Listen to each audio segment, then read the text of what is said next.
لو انت صاحب شركة او مشروع وعايز تعمل ويب سايت او موبايل اب، تسمع ان التنفيذ بياخد شهرين او 3 ويمكن اكتر. اكيد اول حاجة بتفكر فيها ليه كل ده؟ انا ريمون رافت، مؤسس لوت سيرف للبرمجيات، وجاي انقل لك خبرتي لاكتر من 15 سنة في مجال تطوير الويب سايتس. انت كصاحب بزنس محتاج تدور على حل رقمي يساعدك يكبر شغلك ويزود مبيعاتك ويوفر وقتك، لكن عشان توصل للنتيجة دي لازم تكون عارف ان البرمجة الخاصة مش منتج جاهز بيجي في علبة، ده نظام بيتفصل مخصوص لشركتك. ناس كتير بتروح لشركات او مطورين يقولوا لهم هنسلمك الويب سايت بتاعك في اسبوعين، بس الحقيقه ده بيكون نظام جاهز يتعدل فيه شويه الوان او لوجو، لكن مش معمول علشانك ولا مناسب لاحتياجاتك ولا لطبيعه شغلك. فتعال اشرح لك مراحل التنفيذ العمليه اللي لازم تتعمل. اول حاجه نفهم البيزنس بتاعك كويس، يعني لازم نعرف انت بتبيع ايه وازاي بتتعامل مع العملاء، وده عشان نبني نظام يخدمك بجد. تاني حاجه بنحلل السيناريوهات، يعني انت بتبيع اونلاين، هل محتاج صلاحيات لفريقك، هل عندك فروع. كل سيناريو ليه طريقة برمجة مختلفة، مفيش حل واحد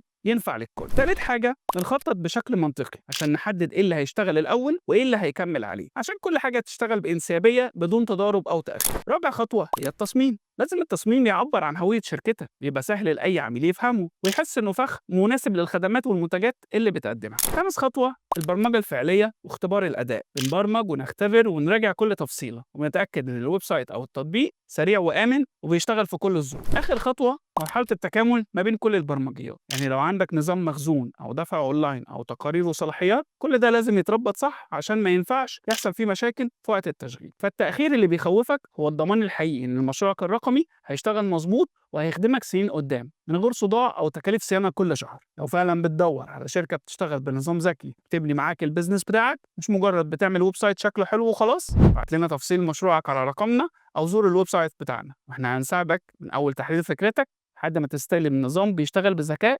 لخدمة شغلك.